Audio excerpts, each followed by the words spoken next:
2018 bond, should the board call that in February.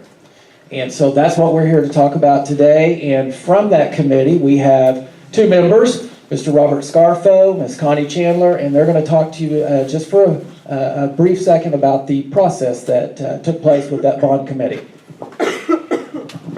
Thank you, Dr. Brown. Good afternoon. Very quickly, just to tell you a little bit about how the committee was formed and what we did. Everybody who was a citizen was invited to be a part of the committee. And we met in September and we met through December. It was open to all. There were requirements for attendance, so you had to end up being there and knowing what was going on and participating. I, along with 97 other people in our community, formed that committee. So you can imagine having a committee of 98. And of those 98, 66% were non-employees of the system. So we had a big group of people. 34% were employees of the school system. The others were, some were parents and some were just community members like I am. So that's the way we worked, and we did it in 4 months. And on Tuesday night, we presented to the Board of Trustees 2 plans, and Robert is going to tell you a little bit about those. Thanks, Connie. Just real quick, what we were charged with by the board to do through this process was to put together a plan that would help manage growth. The district is still growing in terms of needing more elementary and middle schools down the road, and that it would serve all students. So there was some equity in this, and not just, well, just a new building here and not worry about refurbishing buildings other places. And part of that was how we maintain existing campuses. And you'll see, Dr. Brown gets into this information, we're actually looking at replacing a middle school and a elementary school that currently exists. And then also to protect the instruction by using bond funds rather than operations funds for repair and renovation, so we don't have to dip into operations money to do necessary capital improvements. And the rest, same thing, remain fiscally responsible to the district taxpayers. And part of the whole guiding light, if you will, on this was that there be no increase to the debt service side of your tax bill. The current, I think it's 35 cents per 100. Humble ISD could finance up to $600 million right now over a 6-year plan without that tax rate getting affected. So that's the number we targeted in terms of, and I tell you what, everything that was in that facility plan, I think it,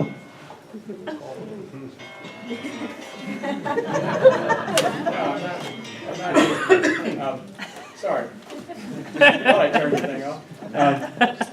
Anyway, all the facilities really would have come to, I think it was $1.5 billion, Dr. Brown. It was close to $2 billion. So it wasn't like we're saying, oh, we're just going to spend every dollar we can. There's enough there that it could have gotten that high. And with that, I'll turn it over to Dr. Brown. Okay, thank you both so much. Thank you both so much. Think about that. 98 people on a committee working towards a $600 million bond. Pretty exciting. So, some of the things that came out of that committee work that all committee members seem to agree on, and this was presented to the board, is that there's a need for, just due to our growth, a new elementary school and also a new middle school. And so I think we've talked about that in the past. As we continue to grow, we're going to need that.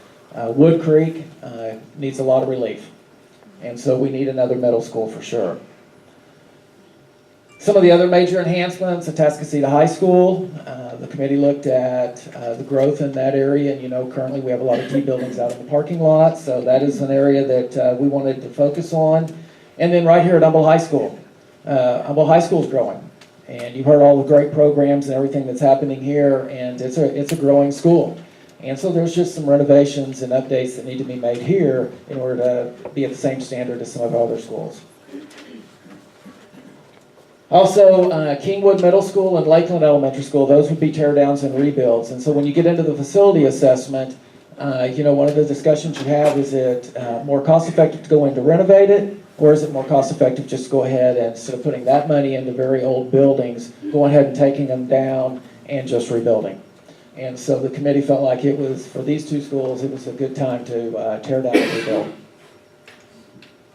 rebuild. Same because of growth, where our transportation center is located off of Wilson Road and Will Clayton.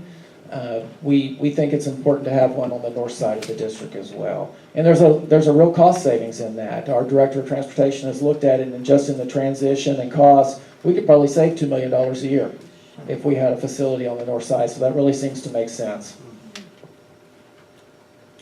So some other major enhancements that you'll see, and all of this is online. You can go on. We're not going to go through every project, just kind of give you an idea of some of the things that are in there.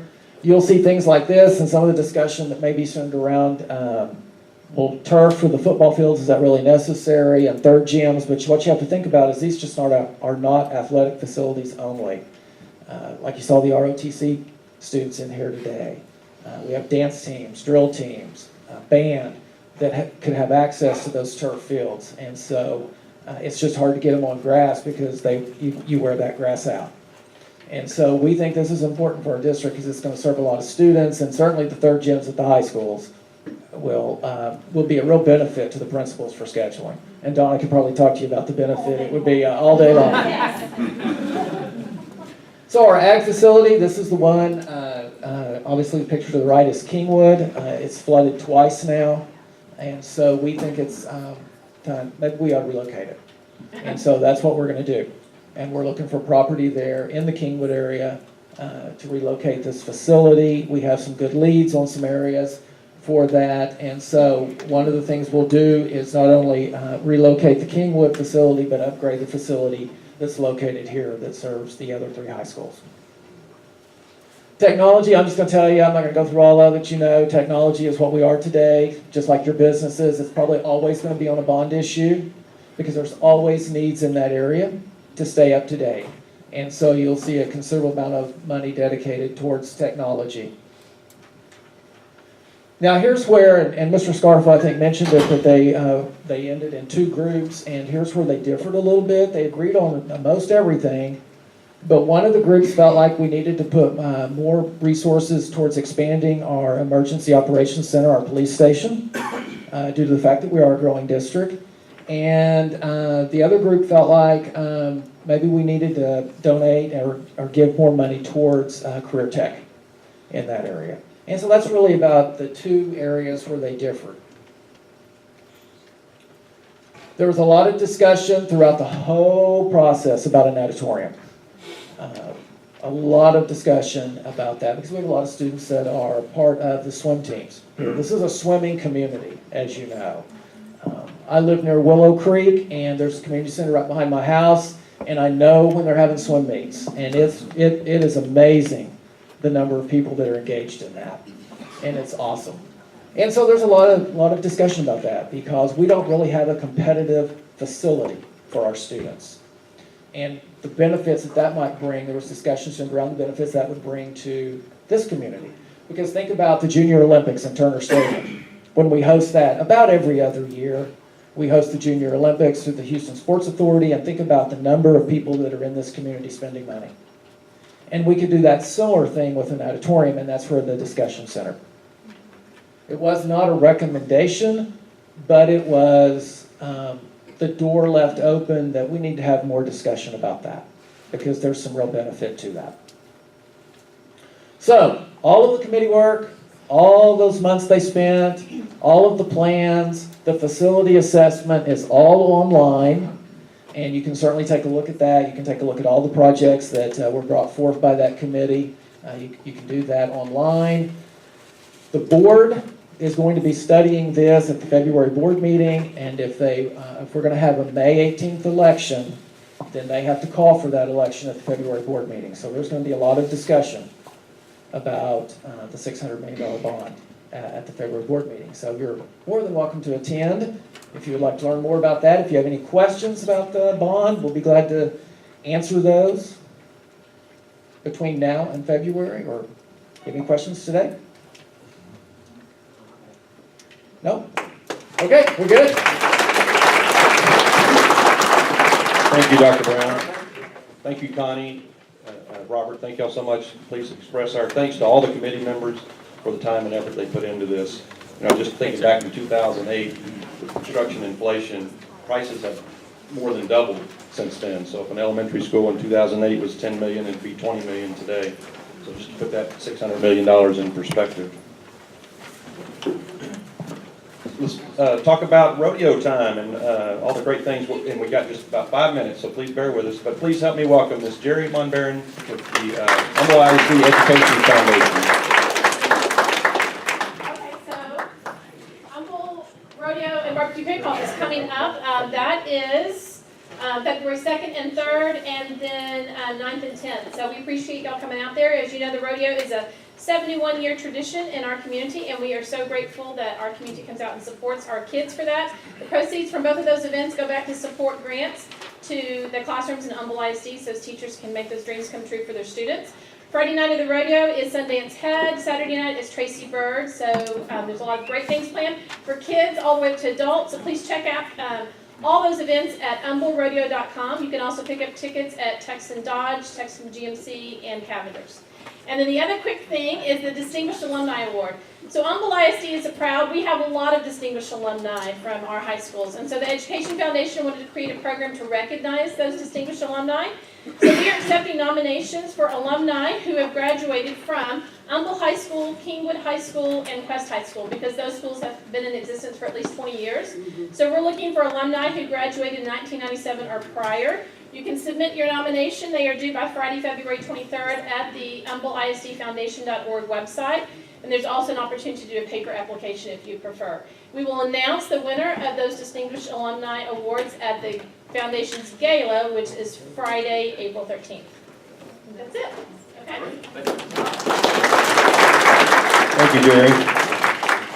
Just real quickly, a couple of announcements. First, I'd like to thank the advisory committee for the Bizcom Advisory Committee, Johnston Farrow, Jamie Smith, Charles Cunningham, Robert Sitton, Norman Funderburk, and Miss Nancy Kozad, along with Principal Donna Ulrich and Miss Ginger Noyes. So thank you all so much for putting together the speakers for today. Glasses on. Real quickly, I'd like to announce that, as you haven't heard, Kevin Kilgore, he's owner of the Overlook. He's been a great friend of the chamber in this area. He suffered a massive stroke in November. So the Atascocita, Kingwood, and Humble communities are having a fundraiser to help raise money to offset Kevin's medical bills, which I think expired January. So February 16th, it's at Friday, February 16th at 12 o'clock. It's a golf tournament. Shotgun start, 4-man team scramble. Registration 10:30 at the Overlook. $500 or some sponsorships. $500 for a foursome. $125 for an individual player. $100 hole sponsors are available, and $250 vendors set up on the course. So you could set a booth up on the course. They're also accepting silent auction items as well. Please contact the Overlook for more information. Also, real quickly, I know Jennifer wanted to quickly announce what's happening up at the Bender Performing Arts Center in Humble.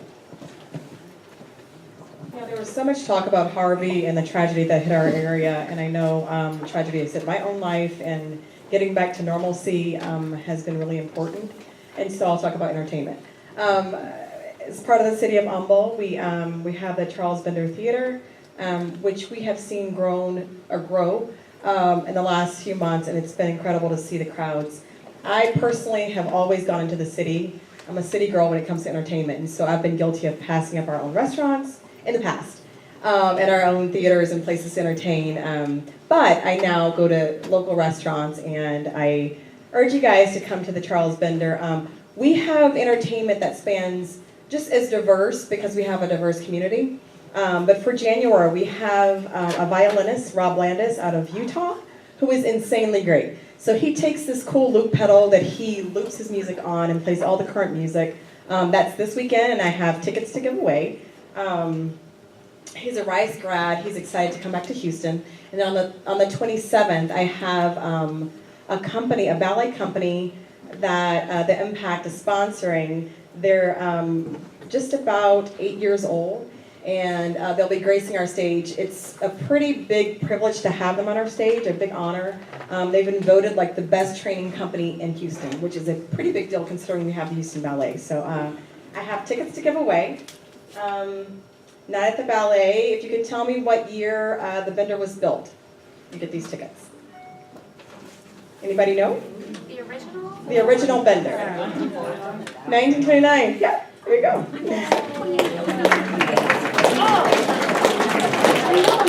Very, very good.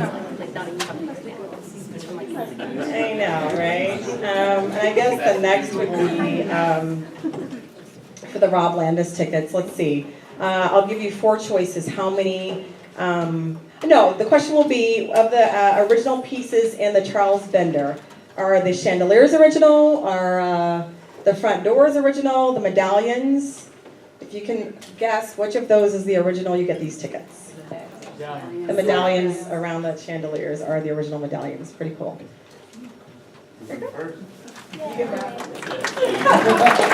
you guys can get tickets online, humblepack.com. Be sure to visit the website and just check out all the entertainment. We have CYT is housed there, all their plays are there. We have Michael Hicks coming in March. We have comedian Bob Smiley coming in April.